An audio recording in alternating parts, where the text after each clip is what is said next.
Okay, welcome and thank you for joining us today for the HHC Capital Corporation semi-annual board meeting. Today's meeting is officially called to order. Could I just ask in the boardroom, maybe if you're shuffling papers near the microphone, there's a lot of feedback. If you could try to turn off the table mics. Thank you. So first on the agenda, before we dive into the financing activities of Capital Corporation, is the adoption of the minutes for the HHC Capital Corporation meeting held on July 29th, 2021. Are there any comments, questions, or suggested changes? May I have a motion to adopt these minutes? So moved. Second? Second. Great. I will now poll each member for his or her vote. So Jose Pagan? Yes. Dr. Katz? Yes. Dr. Calamia? Yes. And I am very pleased to announce we have a new member who's joined us today, Dr. Patricia Martone, our new City Council Brooklyn representative. Welcome. Thank you. How do you vote? Yes. Great. And Barbara is not here, is that right? Colicia? No, she's not. No, Okay. she's not treated. Robert Nolan? Yes. Sally Hernandez Pinheiro? Yes. And Feni Oskipo, so the minutes are adopted. I will now turn the agenda over to Linda DeHart of HHC's Finance Corporate Reimbursement Division to provide an update.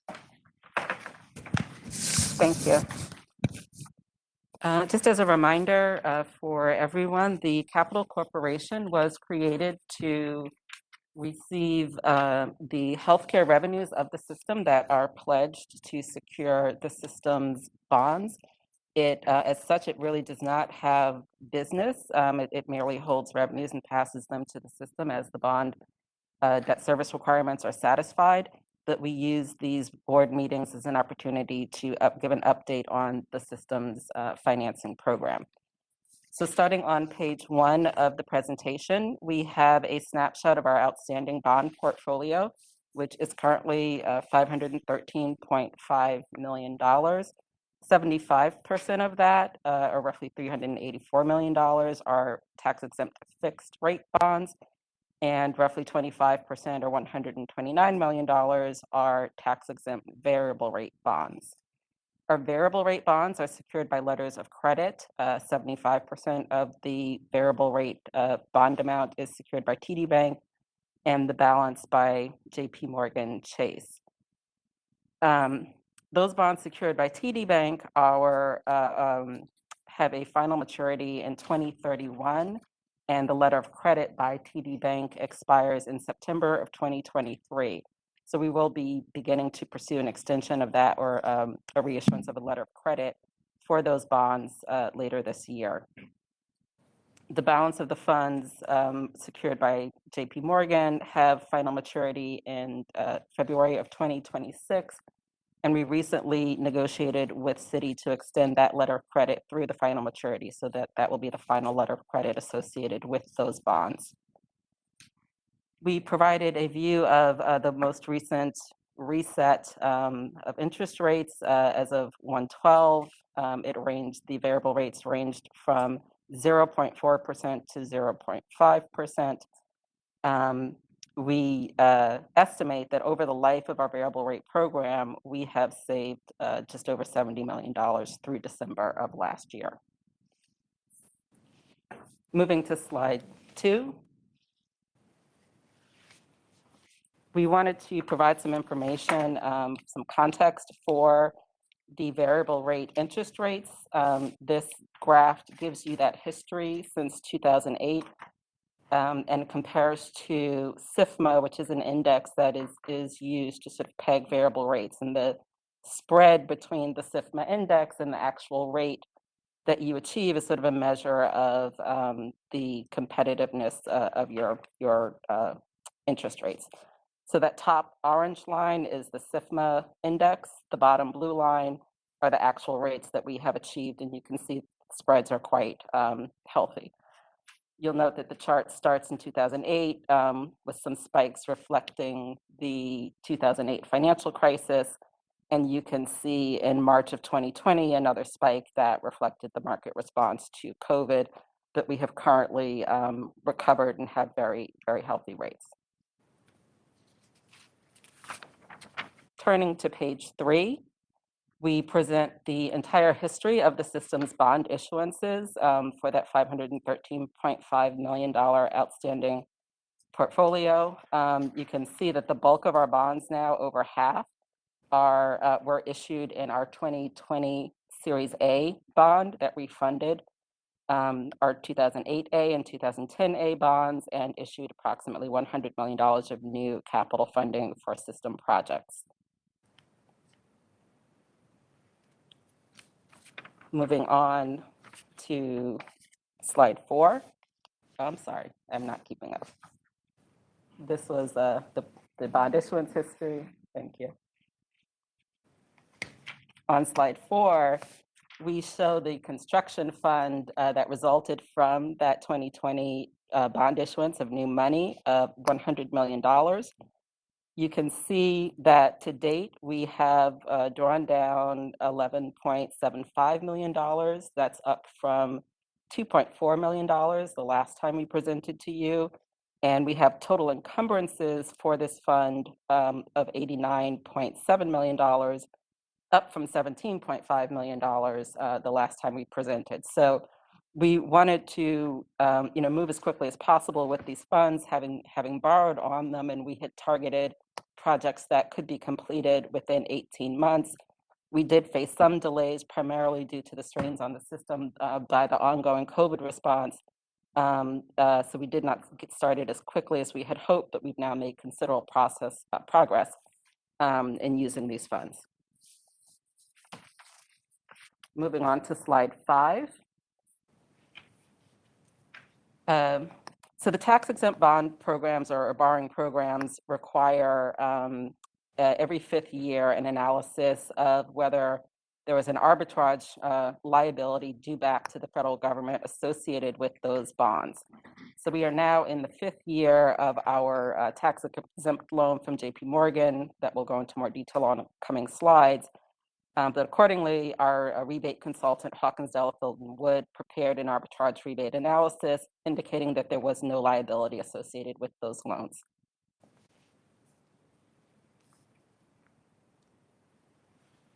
On slide 6, we go into some detail on that JP Morgan Chase loan. In addition to our bonds, the system has two forms of bank loans that were taken out to address smaller projects and more sort of in-time borrowing needs. We have this 2015 JP Morgan Chase loan for $60 million that was taken out with a variable rate drawdown period and converted to fixed rate at 2.088%. This loan will be maturing in July of this year. It has been fully expended. And we have some minor reconciliation to do between the encumbrances and the vouched amounts. There's about $100,000 or so that we still need to close out working with facilities, but we've effectively used all of these funds. And finally, on slide 7, our Citibank loan. This is also for $60 million, but was taken out in 2 pieces. There was a fixed rate loan that will be maturing in November of this year at an interest rate of 2.17%, and that was $30 million. And there was also $30 million taken out as a revolving loan with a variable rate that is a weekly reset tied to SIFMA. The last reset for that program on January 12th was 0.64%. We did have an update for this week. It actually went to 0.66%, still quite low. Here, you can see we still have not fully expended these funds. We have vouched $45.3 million and have encumbrances of $52.5 million. This is slightly up from our last reporting. We continue to work with our facilities and supply chain teams to close out these projects. We've also looked at moving some projects between these funds and the 2020 bond fund to help expedite some of that expenditure. So that concludes the presentation. I'm happy to take any questions. Great. Thank you, Linda, for the presentation. I'll go through the members for questions, starting with Jose. I don't have any questions. Thanks for the update. Dr. Katz? No questions, but just to add to what Linda said, a lot of the delays that we're having on construction at this point are due to supply lines. We can't, Christine has had tremendous problem, even with great creativity, in getting the materials necessary for some of our construction projects. So just to clarify, it's not so much about COVID illness, it's about how COVID has disrupted the supply chains. Other than that, as always, Linda gives an incredibly clear and easy to follow report. Thank you. Thank you, Dr. Katz. Dr. Calamia? No questions. Thanks. Dr. Martone? No questions, thank you. Great. Robert Nolan? No questions. Sally Hernandez Pinheiro? No, it's just great to have had these as supplemental sources of funding. They've been used wisely with payments that were very attractive. So congratulations on the work that you've done. Thank you. Fenioski? Thank you, Sally. I just unmuted myself. Thank you, Frida. I have a couple of questions, if that is okay, Frida. I can do one and then go to the second round if you wanted to. Okay. Again, thank you. Wonderful presentation. One question is, and this slide is a very good one, in terms of the fixed loan, which we have, I think, more than 3/4 of our outstanding balance. Are there any particular process to renegotiate the loan, you know, almost like refinancing a house in order to take advantage of the interest rate, even though it will continue to be fixed? But I know that some other organizations have been very successful in renegotiating the interest rate in fixed loans. So specifically with the bank loans, they are at this point very short, and it would be difficult to refinance. So there's no opportunity to just come in and renegotiate it. It would be a refinancing. And given that these are very short, that the associated assets have very short lives, I believe it would be extremely difficult to renegotiate these particular loans or to reopen these loans. And that would be for all of them, all the fixed one. Well, for the bonds, there are sort of boundaries on when things become eligible to be refinanced without incurring certain penalties, and we constantly monitor that and make assessments of whether there's a benefit to trying to refund those loans. So, for example, when we did our 2020 borrowing, we identified that those particular loans, the 2010A and 2008A, were both eligible and financially beneficial to refinance. So we included those in that at that time.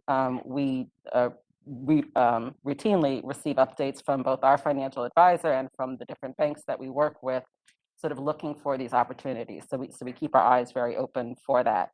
Pauline is drawing to my attention something that I didn't point out in the presentation. We do note that, as I sort of mentioned, we do periodically refund over the life of the program. So we have estimated that across the entire history of our borrowing program, we've saved $60 million through various refunding. Thank you. I'm sorry. So 60 million was just on the 2020 refunding that we just did. The total over the life of the program was 145 million. Okay, and 70 comes from the variable, and the other 70, I think, is come from the fixed. Is that correct? 70 from the No, so this is on top of those savings that we identified related to having variable maybe- rate debt. Oh, yeah, sorry, go ahead. So that is just evaluating if we had issued those bonds as fixed rate rather than variable, what the difference would have been. Okay, thank you. The other question that I had is like following up on Dr. Katz's comment. If you go to the drawdown, and you For mentioned the that bond now, fund? yeah, for the ones that we need to draw down. Go to that. Should we Is change the there a- slide? Do you want, Penny, do you want them to Go to change the the slide? construction fund page. If that is possible, that would be great. Because my question is more for future meetings. I don't think will be for this meeting, but if we can show the speed of the drawing down, you know, are we accelerating that or are we going steady? Is there going to be money left? Again, from the presentation, I don't have a real clear picture on how we are going to make the best use of these funds, particularly if we're already paying interest and they are not, it's almost like the money is not working for us. I don't know, maybe, Frida, you are Right. the expert on this, so I may be missing something, but the way that I see it is that we borrow the money, we have the money in our coffers, but we are not spending it, so they are not working for us, but we're still paying interest. Maybe it's too simplistic and maybe it's wrong, but No. this is how I Yes, perceive it. I think it's a good point. We can add a historical presentation of this information. I think we sort of show you every time we come where we are, but we don't show you how that has trended over time. So I think we can add that. And particularly, I'm more interested towards the future. You know, it's like, okay, we know where we are. We may not have a spend it or put it. I will use the word put it to work. It's not spending because we are not spending. We're making investments into our facilities because it's needed to care for our patients. So like we haven't made those investments. Are we going to speed up those investments so that those funds that we have really are paying off as much as we can really get it to pay off? Again, this is how Sure, it's in we my can- head. Can I add Yeah, a comment to that? Because I think what Penioski is getting at is this issue of like, if we said we would spend at a certain speed, are we sticking with what we said at the beginning? That so maybe there's a way, that's a friendly amendment to the suggestion, that there's a way of showing, are we on track to what we said or how we would use the funds? Yeah, I think we Good. can work with facilities and with supply chain to come up with a projection on the spending and then show you how that compares to actual over time. Yeah. Thank you, Frida. Those were my two questions. Thank you so much. Great, thank you. And I actually had a similar question on that line, and I think that would help, Linda, just, you know, showing kind of the construction's drawdown schedule, it's sort of anticipated, and then, and what we have spent. Because my question was, do you still expect to spend it down with, I think you said we targeted projects for 18-month kind of spend down period. I know there's been a little bit of a delay in getting going, but do you still think it's in the next couple years? Is that sort of the goal Yeah. and intention? I would still say within the next couple of years. I don't have any more precise answer between that and the original 18 months without going back with Christine and Okay. Yeah, we Joe wanna- and working on that. Just on, you know, on that front, Fenioski, there are guidelines in terms of spending down the money. We're not anywhere near having any difficulties with those guidelines, but it is something that Linda and her team, I'm sure, are keeping close tabs on because there can be liabilities associated, or ramifications, I should say, associated with not spending it quickly. So besides just getting the money to work, we also have to be cognizant of that, which I'm sure Linda's looking at. Yeah. Great. So no other questions, Fenioski? No. So the one other thing I did want to highlight, because I don't, you know, people may have been following some of the news that's been happening in the markets. It's been very volatile and interest rates are going up pretty significantly every day here. But the variable rate portfolio that we have, as Linda walked through, is very, very attractive. It has, you know, estimated to save us $70 million if versus having issued it in fixed rate. And I think you said the rates were something like 0.05%, so less than a tenth of a basis point, and excuse me, a tenth of a percentage. So very, very attractive rates for us for a very long time. I think even the history you showed was less than 1%, right? On average, maybe half a Right. percent, something. Yep. So I just want to, while there is the risk then of it going up, since it is variable, I think that that we have to keep in mind that it is been a very prudent strategy to have the variable rate. It also, if rates go up, then any short-term deposits we have, which we don't have a lot of, I'm aware, but that's also, those rates will go up. So there's a balance there in terms of earning money as well as paying debt. So I think that's the variable rate portfolio has done very well for us. I do have one question for you on that, Linda and Pauline, though, is in terms of budgeting our debt service for the year, what do you typically assume for the variable rates? Or is that something, do you have an assumed rate that you use, or? This is Pauline. Yes, for the near term, I have used 0.5% for this fiscal year. Mhm. And for the next year, I was using 1.5%. And the remaining, the outer years, I use 3%. That's good, right? So And then there it got is, refreshed every year. Yeah. okay. So there's cushion if, you know, as we're watching interest rates going up, you have that in your budget. So that's good. Correct. Good to know. Thank you. Yeah. You're welcome. The one other question I had on the TD Bank LOC that is going to be up for, I guess there's still another year left on it, but will that come before the board typically, or is that not something that needs to go to the board for approval? They have not come to the board in advance in the past. We typically notify the board Okay. of the renewal. Okay. I just wanted to know what to expect there. And I think that's it. The one other thing on the JP Morgan loan, could you go back? Well, sorry, it's on this page, one page. Oh yeah, here.